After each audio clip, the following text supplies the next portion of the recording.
Big Boss Malayalam season 7 live അപ്ഡേറ്റിലേക്ക് തന്നെ പോകാം. നമ്മുടെ ഫാക്ടറി ടാസ്ക് നടന്നുകൊണ്ടിരിക്കുകയാണ്. ഈ നൂറയും അതുപോലെ തന്നെ ആദിലയും രണ്ട് കണ്ടസ്റ്റന്റ് ആയിട്ട് ബിഗ് ബോസ് പറഞ്ഞതിന് ശേഷവും ഇവർ ഒന്നിച്ചുള്ള ഒരു ഗെയിം കളിയാണ് നടന്നുകൊണ്ടിരിക്കുന്നത്. എന്ത് സംഭവമാണെന്നുണ്ടെങ്കിലും ഇവർ ഒന്നിച്ച് പ്ലാൻ ചെയ്യുന്നു. ശരിയാണ്, ഇവരൊരു ലെസ്ബിയൻ കപ്പിൾസ് ആയിട്ടാണ് ഇതിനകത്തേക്ക് വന്നതെങ്കിൽ പോലും ഇവരെ രണ്ട് സെപ്പറേറ്റ് കണ്ടസ്റ്റന്റ് ആയിട്ട് ബിഗ് ബോസ് അനൗൺസ് ചെയ്ത് കഴിഞ്ഞിരുന്നു. എന്നിട്ട് മറ്റുള്ളവർ ഗ്രൂപ്പ് കളിക്കുന്നു, മറ്റുള്ള ഗ്രൂപ്പിലൊന്നും നമുക്ക് പോയിരിക്കേണ്ട, നമുക്ക് നമ്മുടേതായിട്ടുള്ള അഭിപ്രായങ്ങളെല്ലാം പറയാമെന്നൊക്കെ പറഞ്ഞിട്ട് ഇവർ തന്നെ എല്ലാ കാര്യങ്ങളും പരസ്പരം ഡിസ്കസ് ചെയ്ത് പരസ്പരം അങ്ങോട്ടും ഇങ്ങോട്ടും ഒരു അഭിപ്രായമില്ലാതെ രണ്ടുപേരുടെ അഭിപ്രായങ്ങളും അല്ലെങ്കിൽ രണ്ടുപേരുടെ ഡിസിഷൻസും എടുത്തിട്ടാണ് മുന്നോട്ട് പോയിക്കൊണ്ടിരിക്കുന്നത്. അല്ലാണ്ട് സ്വന്തമായിട്ടുള്ള ഒരു ഡിസിഷനും കാര്യങ്ങളും ഒക്കെ ഇല്ല. നൂറ മികച്ചൊരു ഗെയിമറായിട്ട് മുന്നോട്ട് വരുമെന്ന് തോന്നിയെങ്കിൽ പോലും അതൊരു ഗെയിമർ അല്ല, പിന്നീന്ന് കുത്തൽ അല്ലെങ്കിൽ മറ്റുള്ളവരെ കൂടെ കൂട്ടിയിട്ട് ചതിക്കുക അല്ലെങ്കിൽ അവരെ ചതിച്ച് മുന്നോട്ട് പോകുന്ന ഒരു സ്വഭാവമാണ് ഓരോ ദിവസവും കണ്ടുവരുന്നത്. പ്രത്യേകിച്ചൊരു മികച്ച അല്ലെന്നുണ്ടെങ്കിൽ ഒരു മേന്മയുള്ള വാല്യുള്ള ഒരു ഗെയിം പ്ലേ ഒന്നും നൂറയുടെ സൈഡിൽ നിന്നൊന്നും കാണുന്നില്ല. ഒരു ഗെയിമർ എന്ന് ചോദിച്ചു കഴിഞ്ഞു കഴിഞ്ഞാൽ ചതിച്ച് മുന്നോട്ട് പോകുക എന്നുള്ള ഒരു ലക്ഷ്യം മാത്രമേ ഉള്ളൂ. അതുപോലെ തന്നെ ടാസ്കുകളും കാര്യങ്ങളും ഒന്നും പ്രത്യേകിച്ച് മനസ്സിലാക്കുന്നില്ല. മറ്റുള്ളവരോടുള്ള എന്തോ ഒരു വിദ്വേഷവും അല്ലെന്നുണ്ടെങ്കിൽ ഒരു ഈഗോ ഒക്കെ ഉള്ളി വെച്ചുകൊണ്ട് ബിഹേവ് ചെയ്യുന്നു. എല്ലാവരെയും ഒന്ന് പതപ്പിച്ച് സോപ്പിട്ട് നിർത്തിയതിന് ശേഷം അവസരങ്ങൾ കിട്ടുമ്പോഴും കയ്യിൽ എന്തെങ്കിലും പവർ കിട്ടുമ്പോഴും അവസരങ്ങൾ കിട്ടുമ്പോഴും മാത്രം എല്ലാവരോടും ഒരു ദേഷ്യത്തോടെയും ഒരു വിദ്വേഷത്തോടെയും അവരോട് ഒരു ഈഗോ വെച്ചിട്ട് അവരോട് ഭയങ്കര ശത്രുതാ മനോഭാവത്തോടു കൂടി ഉള്ള ഒരു പ്രതിഷേധമൊക്കെ നൂറയുടെ സൈഡിൽ നിന്ന് നമ്മൾ കണ്ടിട്ടുണ്ട്. അതുപോലെ തന്നെ ആതിരയുടെയും. ഇവര് അല്ലാത്ത സമയത്തൊക്കെ വളരെ സൈലന്റ് ആയിട്ടിരുന്ന് എല്ലാവരെയും സോപ്പിട്ട് വളരെ സ്നേഹത്തോടെയൊക്കെ നിന്നിട്ട് അവസരങ്ങൾ കിട്ടുമ്പോഴാണ് ഇവരുടെ തനി സ്വഭാവം പുറത്തേക്ക് വരുന്നത്. ഈ ഒരു ഫാക്ടറി ടാസ്കിൽ വ്യക്തമായിട്ട് ബിഗ് ബോസ് പറഞ്ഞിട്ടുണ്ട്, തൊഴിലാളി യൂണിയൻ നേതാവായിട്ടുള്ള അക്ബർ ഖാൻ ആയിരിക്കും തൊഴിലാളികളെ എല്ലാം ഓരോ ജോലികളെ ഏൽപ്പിക്കുന്നത്. അതുപോലെ തന്നെ നൂറ അതിന്റെ ഓണറാണ്.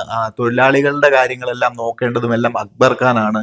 എന്നാൽ ഇവര് പല ആർഗ്യുമെന്റ്സും കാര്യങ്ങളും ഒക്കെ ആയിട്ട് തൊഴിലാളികളെല്ലാം ഒന്നിച്ച് നിൽക്കുമ്പോഴും ആദിലയാണെന്നുണ്ടെങ്കിൽ നൂറയ്ക്ക് വേണ്ടിയിട്ട് പട്ടിപ്പണി എടുത്തുകൊണ്ടിരിക്കുകയാണ്. രണ്ടുപേരും രണ്ട് ഗ്രൂപ്പാണ് എന്ന് പോലും മനസ്സിലാക്കാതെ, നൂറ ഓണർ സൈഡാണ്, ആദില തൊഴിലാളികളുടെ കൂടെയാണ് എന്ന് പോലും മനസ്സിലാക്കാതെ ഒരു സ്വന്തം ടീം ഇട്ട് കളിക്കുമ്പോൾ, രണ്ട് ടീം ഇട്ട് കളിക്കുമ്പോൾ ആ ടീമിന് വേണ്ടി കളിക്കാതെ ഓണർക്ക് വേണ്ടി പണി എടുത്തുകൊണ്ടിരിക്കുകയാണ്. ആ ചെരുപ്പുണ്ടാക്കാൻ നൂറയ്ക്ക് ഇവരുടെ സഹായമില്ലാതെ പറ്റത്തില്ല. അതിനുവേണ്ടി നൂറയെ വിജയിപ്പിക്കാൻ വേണ്ടിയിട്ട് ആദില അവിടെ ചത്ത് കിടന്ന് പണിയെടുത്തുകൊണ്ടിരിക്കുകയാണ്. അത് എന്തിന്റെ അടിസ്ഥാനത്തിലാണെന്ന് മനസ്സിലാകുന്നില്ല. അതൊരു റൂൾസ് വയലേഷനും കൂടിയാണ്. ബിഗ് ബോസ് പറഞ്ഞത് പ്രകാരമല്ല, ബിഗ് ബോസിന്റെ നിയമപ്രകാരം അല്ലെങ്കിൽ ടാസ്ക് ലെറ്റർ പ്രകാരം നമ്മുടെ അക്ബർ ഖാൻ ആണ് ഓരോ കണ്ടസ്റ്റന്റിനെയും അല്ലെങ്കിൽ തൊഴിലാളികൾക്ക് ഏതൊക്കെ ജോലികൾ എങ്ങനെയൊക്കെ ചെയ്യണമെന്നൊക്കെ പറഞ്ഞ് അവരെ ഏൽപ്പിക്കേണ്ടതും ആ ജോലി ചെയ്ത് തീർക്കേണ്ടതും. അതൊന്നും കേൾക്കാതെ നൂറയ്ക്ക് വേണ്ടിയിട്ട് അല്ലെങ്കിൽ അവർ ഒന്നിച്ചൊരു കണ്ടസ്റ്റന്റ് ആണെന്നുള്ള രീതിയിൽ അവർക്ക് വേണ്ടി നിന്ന് ആ ഒരു സൈഡ് പിടിച്ച് വർക്ക് ചെയ്തു പോവുകയും, അതൊക്കെ എന്ത് രീതിയിലുള്ള ടാസ്ക് ആണെന്ന് മനസ്സിലാകുന്നില്ല. ഏത് രീതിയിലാണ് ഇവർ ടാസ്ക് ലെറ്റർ മനസ്സിലാക്കുന്നതും ഏത് രീതിയിലാണ് ടാസ്ക് മുന്നോട്ട് കളിക്കുന്നതെന്നും ഒന്നും മനസ്സിലാക്കാതെ ടാസ്ക് നശിപ്പിച്ചുകൊണ്ടിരിക്കുകയാണ്. നൂറയാണെന്നുണ്ടെങ്കിൽ നല്ലൊരു ഫാക്ടറി ടാസ്ക് കിട്ടിയിട്ട് അത് എങ്ങനെ കളിക്കണം, എന്ത് രീതിയിലാണ് അത് എടുക്കേണ്ടത്, തൊഴിലാളികളെ എങ്ങനെ വരുതിയിൽ നിർത്താം, എങ്ങനെ അവരുമായിട്ട് സംസാരിച്ച് കോംപ്രമൈസ് ചെയ്ത് ഈ ഒരു ടാസ്ക് മികച്ച രീതിയിൽ കംപ്ലീറ്റ് ചെയ്യാമെന്നൊന്നും ചിന്തിക്കാതെ ഈഗോയും അല്ലെന്നുണ്ടെങ്കിൽ ഒന്നും വിട്ടുകൊടുക്കാൻ തയ്യാറല്ലാതെ എന്തൊക്കെയോ മറ്റുള്ളവരോടുള്ള ദേഷ്യവും കാര്യങ്ങളും ഒക്കെ മനസ്സിൽ വെച്ചുകൊണ്ട് ഒരു ഓണർ കളിച്ച് ഞാൻ ഒന്നും വിട്ടുകൊടുക്കത്തില്ല, വലിയ ഓണറാണെന്നുള്ള ഒരു ഗമയിൽ ആ ഒരു ടാസ്കിനെ നശിപ്പിക്കുന്ന ഒരു കാഴ്ചയാണ് ഇപ്പോൾ ലൈവിൽ നടന്നുകൊണ്ടിരിക്കുന്നത്. ഒരു രീതിയിലുള്ള കോംപ്രമൈസ് ചെയ്യാതെ ആ ഒരു ടാസ്ക് കംപ്ലീറ്റ് ചെയ്യാതെ, അതുപോലെ തന്നെ ഈ രണ്ട് ഗ്രൂപ്പ് ആയിരുന്നിട്ട് പോലും നോറയ്ക്ക് വേണ്ടി ഫേവർ ചെയ്തുകൊണ്ടിരിക്കുന്ന ആദിലയുമാണ് ശരിക്കും പറഞ്ഞു കഴിഞ്ഞാൽ ഈ ഒരു ടാസ്ക് പോലും നശിപ്പിക്കുന്നത്. മറ്റുള്ളവരൊക്കെ അവരുടേതായിട്ടുള്ള ക്യാരക്ടറും കാര്യങ്ങളും ഒക്കെ ചെയ്ത് അവരവരുടേതായിട്ടുള്ള രീതിയിൽ ആ ഒരു ടാസ്ക് മുന്നോട്ട് കൊണ്ടുപോകുന്നുണ്ട്. അതിനിടയിൽ അടിയമ്പകളും കാര്യങ്ങളും ഒക്കെ ഉണ്ടാകുന്നുണ്ട്. അതൊക്കെ കുറച്ച് അഗ്രഷനൊക്കെ കുറച്ച് ഹൈ ലെവലിലേക്ക് പോകുന്നുണ്ട്. അതിനെക്കുറിച്ചൊന്നും ഞാൻ ന്യായീകരിച്ച് പറയുകയല്ല. ബട്ട് ടാസ്കിൻ്റെതായ രീതിയിൽ എടുത്ത് ടാസ്ക് അതിൻ്റെതായ രീതിയിൽ ബിഗ് ബോസ് പറഞ്ഞിരിക്കുന്ന രീതിയിൽ മുന്നോട്ട് കൊണ്ടുപോകണം.